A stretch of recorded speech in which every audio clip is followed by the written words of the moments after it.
Que savez-vous de la Mongolie? Vous savez sans doute qu'il s'agit d'un pays asiatique bordé par la Chine et la Russie. Vous avez peut-être entendu dire que c'est un pays de plaine, mais peu de gens se rendent compte de la taille du pays. Car c'est un grand pays. Son territoire est si vaste qu'il pourrait recouvrir l'Europe de l'Est, de l'ouest des Pays-Bas jusqu'à la Russie et de la mer Baltique à la mer Adriatique. La Mongolie est immense, elle pourrait recouvrir la Californie et plusieurs États voisins comme l'Arizona, l'Utah, le Nevada et le Colorado. En fait, elle est à peine plus petite que l'Alaska et 2 fois plus grande que le Texas. S'étendant sur 2392 km d'ouest en est et au plus large sur 1259 km du nord au sud, la Mongolie se classe parmi les 20 plus grands pays du monde. Elle occupe, selon les estimations, la 18e ou la 20e place. De plus, c'est le plus grand pays enclavé du monde. Il n'a aucun accès à la mer, pas le moindre. Mais ce territoire est vide à quelques exceptions près, alors que l'on parle tant de la surpopulation aujourd'hui. Pour vous expliquer pourquoi les plaines de Mongolie sont si peu fréquentées, je vais avoir besoin d'un café.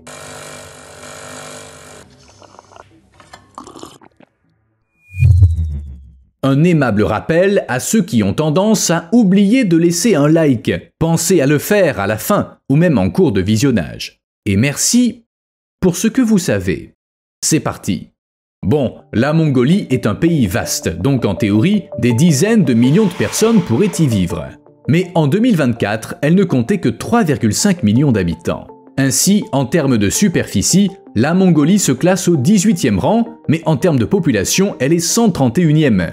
3,5 millions d'habitants, ça signifie que dans chacune des plus grandes villes du monde, il y a plus d'habitants que dans toute la Mongolie. Rien qu'à Tokyo, il y a 4 fois plus d'habitants qu'en Mongolie. La population de New York est égale au double de celle de la Mongolie. Dernière comparaison, 3,5 millions d'habitants, ça représente la population de Berlin, mais sur une surface bien plus grande. La densité de population en Mongolie est de 2 personnes par kilomètre carré, ce qui est très faible. On va encore comparer, ça permet de mieux visualiser. La densité en Mongolie est inférieure d'1 tiers à celle des autres pays les moins densément peuplés, Australie et Namibie. Ainsi, en matière de densité de la population, la Mongolie occupe la dernière place. Seul le Groenland fait pire, mais il compte moins de 60 000 habitants. En fait, si les habitants de la Mongolie étaient répartis uniformément dans le pays, ils ne pourraient même pas se rencontrer, ils se salueraient de loin. Heureusement, ce n'est pas ainsi que vivent les Mongols. Oulan-Bator, la capitale et la plus grande ville, abrite la moitié de la population du pays. Oui, vraiment, 1,6 million de personnes y vivent. C'est une ville assez ancienne qui a été fondée en 1639 en tant que centre monastique bouddhiste nomade. Par la suite, elle s'est déplacée 28 fois avant de s'établir à son emplacement actuel en 1778. Outre Oulan-Bator, il y a d'autres villes en Mongolie, mais pas beaucoup. Si on dénombrait les villes où vivent plus de 7500 personnes, on parviendrait au nombre de 29. Il y a d'autres villes, mais minuscules, pour un total d'environ 300. Je répète, 300 villes dans un pays de la taille de l'Europe de l'Est. Prenons n'importe quel pays d'Europe de l'Est, par exemple la Pologne. Elle compte plus de 1000 villes. Vous voyez la différence? Et c'est que le début. 30 à 40% de la population mongole mène un mode de vie nomade ou semi-nomade. En d'autres termes, les gens vivent soit dans des villes ou villages, soit ils sont nomades. La capitale, Oulan-Bator, ne couvre que 4,7 km². Ça représente moins d'1% du territoire de la Mongolie, mais une grande partie de la population du pays s'y concentre.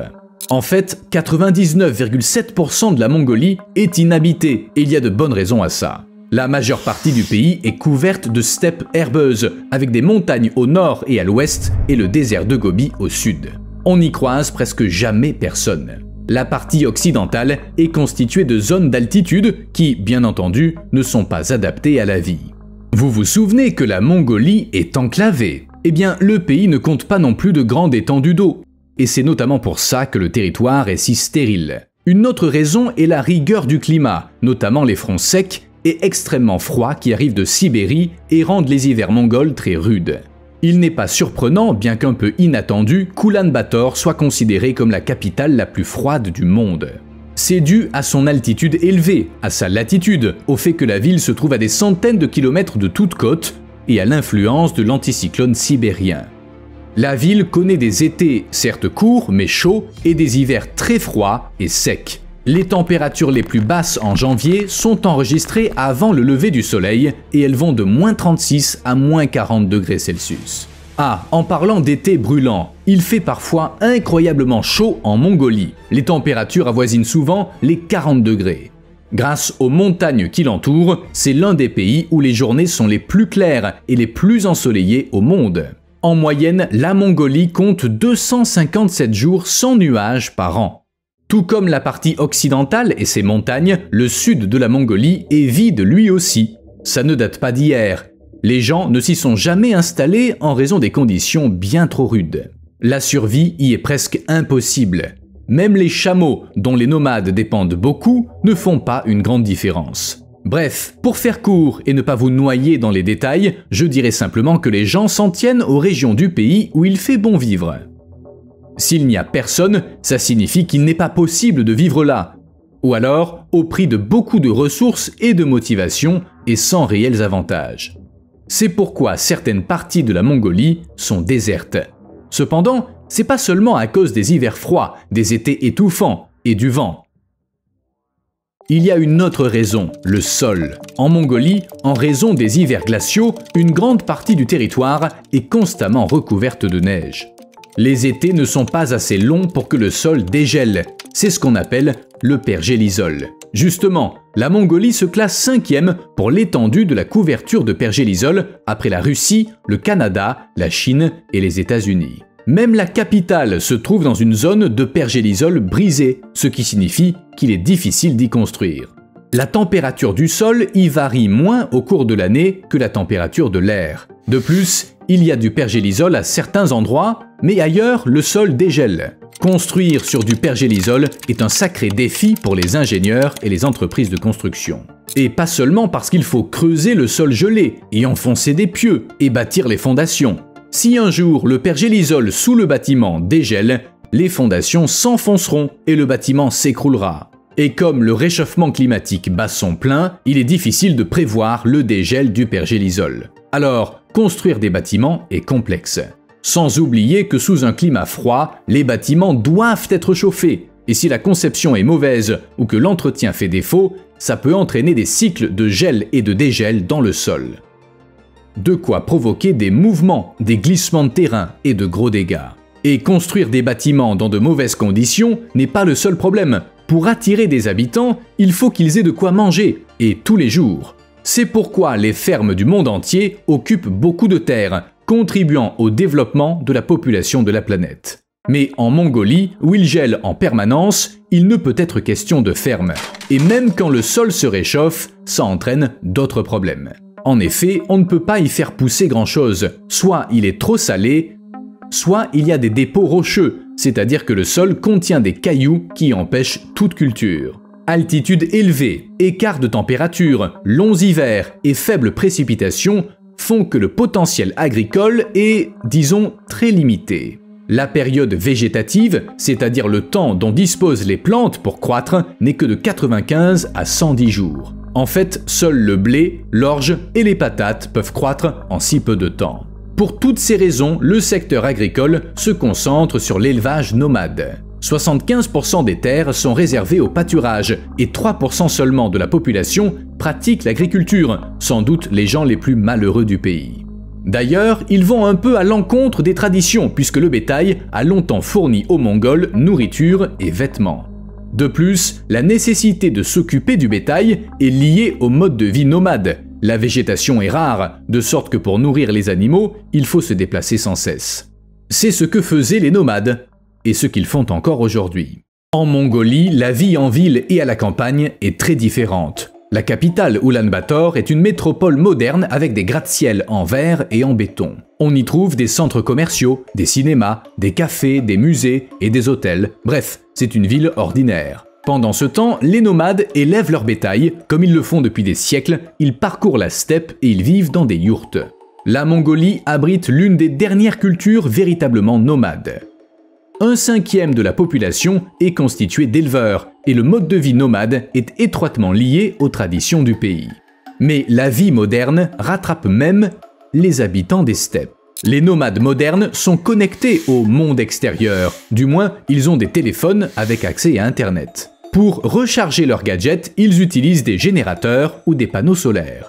En 3000 ans, les yourtes mongoles ont peu changé. Elles sont toujours constituées d'un cadre en bois recouvert de feutre. La seule touche moderne est la bâche qui les protège de l'humidité et du vent. En plus d'une conception éprouvée faite pour résister à l'épreuve du temps, il ne faut que 30 minutes pour les démonter. Le montage est un peu plus long et plus compliqué, entre 45 minutes et 1 heure. Mais ça reste très rapide, car au bout du compte, on obtient pour ainsi dire une maison entière.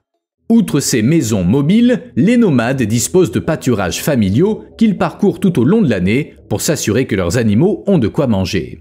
Au cours de l'année, un nomade change de camp au moins 4 fois. Souvent, ces camps sont situés à des centaines de kilomètres des villes les plus proches.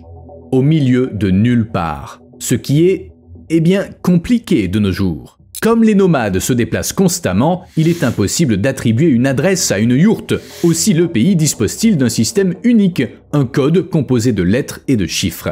Ce code est attribué à chaque objet dans le pays et il permet de le retrouver grâce à la géolocalisation. Les nomades étant maintenant connectés, ça fonctionne bien. Contrairement à leurs ancêtres, les éleveurs modernes ne parcourent plus la steppe à cheval, mais en voiture. Ils emballent leurs yourtes et leurs affaires dans un pick-up et roulent lentement derrière le troupeau. La technologie affecte aussi les animaux. La plupart, surtout ceux de valeur comme les chevaux, les chameaux et les bovins, sont équipés de puces qui permettent un suivi par satellite. Les bergers utilisent également des drones. En fait, c'est eux les véritables nomades numériques. Mais parmi ces gens, il y en a encore qui ne vivent que de leurs troupeaux, du lait et de la viande. Enfin, et des produits dérivés. Mais bien sûr, il ne reste qu'une poignée de ces nomades. Il faut que je mentionne quelque chose d'important. La densité de population n'a pas toujours été aussi faible en Mongolie. Certes, les Mongols ont toujours vécu dans des conditions difficiles et étaient nomades, ce qui ne favorise pas la croissance de la population, mais à une époque, le pays était plus peuplé. La Mongolie n'est devenue indépendante qu'au début du XXe siècle. Avant, elle a été sous la domination de la dynastie Qing pendant 200 ans. Pendant toutes ces années, la population n'a cessé de diminuer en raison de la famine, des exécutions et autres bouleversements dus à la rude domination impériale. Il y a également eu des soulèvements. On estime qu'environ 80% des 600 000 Mongols ont été exterminés après leur révolte contre le pouvoir des Qing en 1755. Puis il y a eu l'URSS. Bref, les horreurs n'ont pas manqué et la Mongolie moderne se remet encore difficilement de son passé douloureux. Et il semble que la situation ne soit pas près de s'améliorer. Enfin, il ne faut pas s'attendre à ce que la population de la Mongolie se mette à augmenter. Le mode de vie nomade est bien sûr un héritage et une façon de préserver les traditions, mais il devient de plus en plus difficile à pratiquer. Ce que les Mongols appellent dzud se produit de plus en plus souvent. Des vents glacés balayent la steppe, laissant une épaisse couche de gel qui empêche les animaux d'atteindre l'herbe. Les températures descendent en dessous de moins 35 degrés Celsius et le bétail déjà affaibli par la faim meurt de froid. Même les animaux mis à l'abri avant le dzud peuvent mourir de suffocation en essayant de se réchauffer. De telles catastrophes peuvent emporter des millions d'animaux. En 1944, on a enregistré une perte record de 7 millions de têtes de bétail et tout récemment, au cours de l'hiver 2009-2010, ce record effroyable a été dépassé. L'ONU a indiqué que 8 millions d'animaux, soit 17% de l'ensemble du cheptel du pays, étaient morts. Et ça se produit de plus en plus souvent. Il y a peu, les dzud se produisaient 1 ou 2 fois tous les 10 ans. Aujourd'hui, c'est presque chaque année. Et les gens ont du mal à voir l'intérêt de conserver leur mode de vie nomade. Il est plus facile de tout vendre et de s'installer en ville, ce qui revient à rendre la Mongolie encore plus déserte.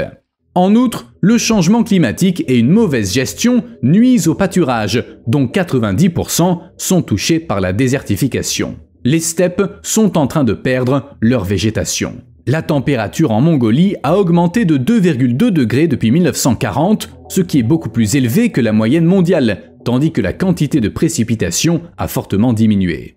Ce changement entraîne des étés plus secs, suivis d'hivers brutaux, ce qui rend plus difficile le pâturage. Des centaines de milliers de nomades abandonnent leurs troupeaux pour s'installer en ville, et les jeunes Mongols, voyant les difficultés de leurs parents, refusent de prendre leur suite. Les écoliers rêvent de devenir enseignants, policiers et médecins plutôt que bergers. Et compte tenu de la difficulté du travail, difficile de le leur reprocher. Un tueur improbable. Vous l'avez compris, la Mongolie n'est pas seulement vide, mais aussi froide, très froide.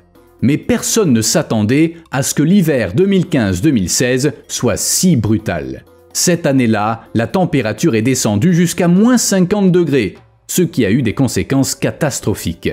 Hélas, le Dzud a causé la mort de nombreux animaux, moutons, chèvres, bovins et chameaux. Selon l'ONU, plus de 850 000 animaux sont morts durant l'hiver. Ce qui n'est pas peu dire, s'agissant d'animaux résistants au froid. Mais il faut signaler que le froid n'était pas le seul responsable. En raison de la sécheresse qui avait sévi dans la région avant le gel, les animaux ont manqué de nourriture le long de la frontière septentrionale du pays, ce qui les a affaiblis à l'approche de l'hiver. On estime que le Dzud a causé la mort de plus de 20 millions d'animaux depuis 2000. On pourrait penser que le réchauffement climatique n'est pas un gros problème pour la Mongolie, même si les hivers rigoureux en sont l'un des signes. Mais le problème est grave car il est difficile de prévoir l'arrivée d'un Dzud et il n'est donc pas possible de se préparer au froid. Il faut s'adapter et survivre, ou quitter la steppe pour aller en ville à la recherche d'une vie meilleure. Ville de tente. Bien que les hivers soient incroyablement froids, certains Mongols ne veulent pas vivre dans des maisons, malgré les incitations des autorités. Quoi de mieux qu'un canapé moelleux et une couverture douillette? Aux yeux des Mongols, il y a mieux, et on appelle ça une yourte. Et c'est encore mieux quand il y en a beaucoup. Une ville entière. Les habitants sont très attachés à cet endroit. C'est un coin tranquille au pied des montagnes, en pleine nature. Il y a quelques dizaines d'années, on n'y voyait guère que des bergers avec leurs troupeaux. Maintenant, 800 000 personnes y vivent. Et ce, malgré l'absence d'eau potable, d'égouts et de chauffage. Mais comment font les habitants pour survivre en hiver lorsque le thermomètre descend sous les -40 degrés? Eh bien, ils brûlent du charbon, du caoutchouc et du plastique pour se réchauffer. Oui, vous avez bien entendu, du caoutchouc et du plastique. Quiconque a déjà vu ces matériaux brûlés doit se sentir mal à l'aise à cette idée. Ces méthodes de chauffage, en effet, entraînent le rejet de substances toxiques et font d'Oulan-Bator l'une des villes où la qualité de l'air est la plus mauvaise, comme l'a confirmé l'OMS. Une fois de plus, le climat rigoureux est en cause. Beaucoup de ceux qui se sont installés dans cette région étaient auparavant des éleveurs de bétail. Au cours de l'année 2010, un Dzud a frappé, entraînant la perte de 10 millions d'animaux. Des milliers de nomades ont dû quitter les steppes pour s'installer là. Chaque semaine, de nouvelles yourtes sont érigées. La région gagne environ 40 000 nouveaux habitants par an. Le boom de la construction. À bien y réfléchir, la Mongolie est un pays assez spécial. De grands espaces, des gens qui n'aiment pas vivre dans des appartements, mais des villes qui se développent néanmoins, et même assez rapidement. Par exemple, à Oulan-Bator, la capitale, les gratte-ciel chassent les yourtes. C'est lié au boom économique dû à l'exploitation du charbon qui a permis au pays de connaître un taux de croissance à 2 chiffres. L'industrie du charbon, qui représentait un quart du PIB de la Mongolie en 2022, a stimulé la demande d'espaces de bureaux et de logements de qualité à Oulan-Bator. Mais il y a un petit problème. L'augmentation rapide de la population de la capitale, qui est passée de 500 000 habitants dans les années 1990 à 2 millions, a eu des conséquences inattendues. Les gens ont du mal à se déplacer à cause des embouteillages qui peuvent les bloquer pendant des heures sur le chemin du travail et les enfants peinent à trouver des endroits où jouer au milieu des chantiers. En outre, il n'y a plus assez d'espace pour construire des écoles et des hôpitaux. En bref, il s'agit d'une crise de l'urbanisme, ni plus ni moins. Est-ce que quelque chose est prévu à ce sujet? Apparemment oui. Le maire d'Oulan-Bator a décrété un moratoire sur la délivrance de permis de construire jusqu'en 2040, à l'exception des écoles. Toutefois, cette restriction n'est pas rétroactive, il y a donc toujours des chantiers partout. et la ville de Yurt s'étend également. Le Cachemire dévaste la Mongolie. À tous les problèmes que j'ai déjà mentionnés, s'en ajoute un autre assez surprenant. La population de la Mongolie diminue à cause du Cachemire. Vous vous souvenez qu'un tiers de la population mongole, qui compte 3,5 millions de personnes, pratique l'élevage. Ils parcourent les prairies à la recherche de pâturage pour leurs animaux, blablabla, vous voyez l'idée.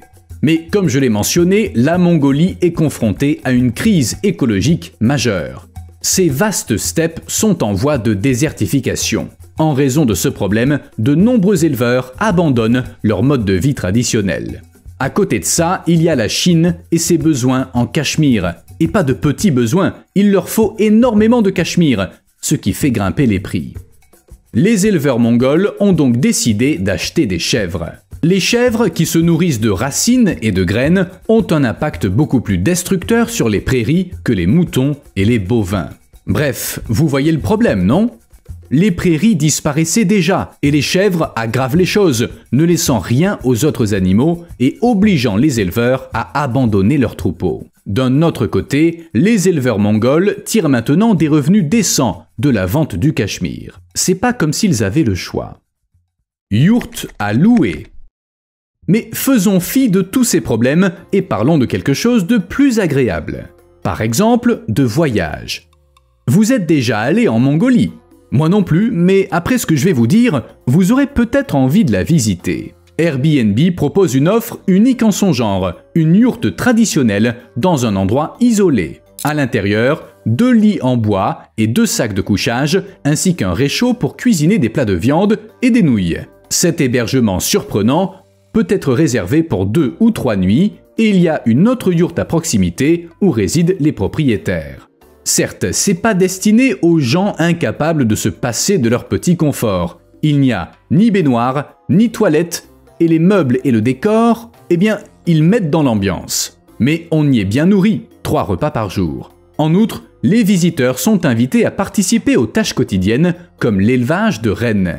Et la yourte, tout comme ses propriétaires, est toujours en mouvement. Alors, vous comptez réserver? Vous me devez un like. À plus.